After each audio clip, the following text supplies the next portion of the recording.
Good morning, students. Myself, Rekha Sharma, and this is online class of MSc Final Organic Special, Paper 5th, Organic Synthesis.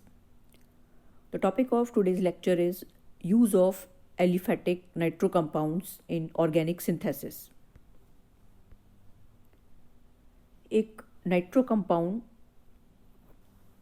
इनोलाइज हो सकता है, किंतु carbonyl compounds के विपरीत ये एक इलेक्ट्रोफिलिक कंपोनेंट ग्रुप की तरह बिहेव नहीं करता। नाइट्रो ग्रुप न्यूक्लियोफिलिक अटैक के लिए ससेप्टेबल नहीं होता, किंतु स्ट्रांगली एनायन को स्टेबलाइज करता है। एक नाइट्रो ग्रुप अकेला दो कार्बोनिल ग्रुप के समान आयन स्टेबलाइजिंग इफेक्ट शो करता है। फॉर एग्जांपल, नाइट्रोमीथेन 1 की pKa वैल्यू 10 है, जो इथाइल मेलोनेट से कम है। इस कारण वीक बेसिस के द्वारा भी नाइट्रोमीथेन का इनोलाइजेशन पॉसिबल है। ये एक्वस NaOH के अंदर इजीली डिसॉल्व हो जाता है। सिंथेसिस में नाइट्रो कंपाउंड्स की इम्पॉर्टेंस ये है कि नाइट्रो ग्रुप को इजीली ऐसे दो फंक्शनल ग्रुप्स के अंदर कन्वर्ट किया जा सकता है जो सिंथेटिकली बहुत यूज़फुल होते हैं। फॉर एग्जांपल, नाइट्रो ग्रुप के रिडक्शन के द्वारा इन्हें अमीन्स 3 और टाइटेनियम क्लोराइड कैटलाइज्ड हाइड्रोलिसिस द्वारा इन्हें कीटोन 4 के अंदर कन्वर्ट किया जा सकता है। सिंथेसिस डिज़ाइन में ये रिएक्शंस दो नए कॉन्सेप्ट्स सजेस्ट करती हैं, लेटेंट फंक्शनैलिटी और असाइल अनायन इक्विवेलेंस। केवल नाइट्रोमीथेन 1 और 2 नाइट्रोप्रोपेन आसानी से उपलब्ध होने वाले नाइट्रो कंपाउंड्स हैं, और यद्यपि नाइट्रोमीथेन इतनी शीघ्रता से एनायन 2 बनाता है कि इसे मेलोनेट के समान एल्काइलेट कर दूसरे नाइट्रो कंपाउंड्स 5 प्राप्त किए जा सकते हैं। अगर प्रोडक्ट को प्राइमरी अमीन 6 के अंदर रिड्यूस किया जाए तो एनायन 2 सिंथोन CH2NH2 एनायन के लिए रिएजेंट का कार्य करता है। यह अमीनो ग्रुप एल्काइलेशन के समय मौजूद नहीं था, या दूसरे शब्दों में ये लेटेंट था। ऐसे फंक्शनल ग्रुप्स को लेटेंट फंक्शनैलिटीज़ कहा जाता है। ये अप्रोच टर्शरी एल्काइल ग्रुप्स युक्त प्राइमरी अमीन्स को बनाने के लिए पर्टिकुलरली यूज़फुल है। फॉर एग्जांपल, एपिटाइट सप्रेसेंट 7 को नाइट्रो कंपाउंड 8 का यूज़ कर अच्छी तरह से बनाया जा सकता है। अगर हम इसका रिट्रोसिंथेटिक एनालिसिस देखें तो टारगेट मॉलिक्यूल 7 को कॉरस्पॉन्डिंग या संगत नाइट्रो कंपाउंड्स को रिड्यूस करके प्राप्त किया जा सकता है। इस नाइट्रो कंपाउंड के डिस्कनेक्शन से पैराक्लोरोबेंजिल क्लोराइड या कंपाउंड 9 और कंपाउंड 10 सब्स्टिट्यूटेड नाइट्रोइथेन प्राप्त होते हैं। इस बेसिस पर हम टारगेट मॉलिक्यूल 7 का सिंथेसिस डिज़ाइन कर सकते हैं,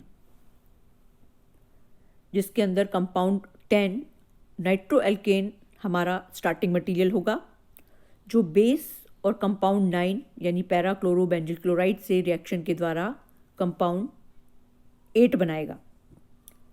कंपाउंड 8 के नाइट्रो ग्रुप को कैटालिटिक रिडक्शन से टारगेट मॉलिक्यूल 7 प्राप्त होगा।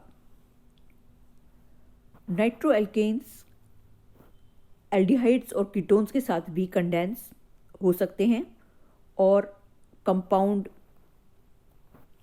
11 में प्रेजेंट नाइट्रो ग्रुप और डबल बॉन्ड दोनों को सिंगल स्टेप में रिड्यूस कर अमीन 12 प्राप्त की जा सकती है। ये कंडेंसेशन कुछ असंगत होता है, क्योंकि नाइट्रोमीथेन से अनायन आसानी से बनता है और खुद से रिएक्ट नहीं करता। इसका रेट्रोसिंथेटिक एनालिसिस इस प्रकार दिया जा सकता है। टारगेट मॉलिक्यूल 12 को कंपाउंड एक्स से 2 FGIs या फंक्शनल ग्रुप इंटरकन्वर्जन रिडक्शन द्वारा प्राप्त किया जा सकता है और कंपाउंड एक्स को कीटोन और नाइट्रोमीथेन से प्राप्त किया जा सकता है। Alpha beta unsaturated carbonyl compounds अच्छे डाइनोफाइल्स होते हैं, अतः साइक्लोहेक्साइल अमीन्स 14 को डील्स एल्डर एडक्ट 13 से रिडक्शन के द्वारा प्राप्त किया जा सकता है। Ketones from nitro compounds, secondary nitro compounds 15 को कीटोन्स में कंसंट्रेटेड H2SO4 द्वारा अपेक्षाकृत वायलेंट और अनसेटिस्फैक्ट्री नेफ रिएक्शन के द्वारा कन्वर्ट किया जा सकता है। यद्यपि टाइटेनियम क्लोराइड कैटालिसिस से अभिक्रिया अपेक्षाकृत माइल्डर कंडीशंस के अंदर संपन्न होती है, जो इसे उपयोगी बनाती है। प्राइमरी नाइट्रो कंपाउंड 16 का एल्काइलेशन सेकेंडरी नाइट्रो कंपाउंड्स बनाने का एक आसान तरीका उपलब्ध कराता है। इस सीक्वेंस में स्टार्टिंग मटेरियल 16 में से एक लेटेंट कार्बोनिल फंक्शनल ग्रुप है। इसका एनायन सिंथोन RCO- के लिए रिएजेंट का कार्य करता है या ये असाइल आयन के इक्विवेलेंट होता है।